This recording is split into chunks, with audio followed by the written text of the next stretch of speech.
ఎదురయ్యారా ఇష్టం అయిన వాళ్ళు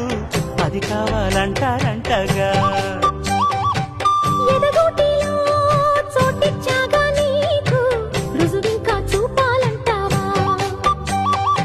ఏమో గాని అది ఎక్కడుంది మీరేమనుకోనంటే నేనే వెళ్ళి తెచ్చుకొందునా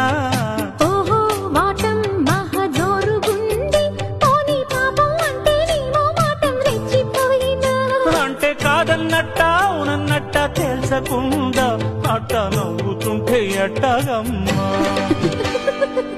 ఇవ్వాలైనా మీరు ఏది అది అమ్మాయి గారు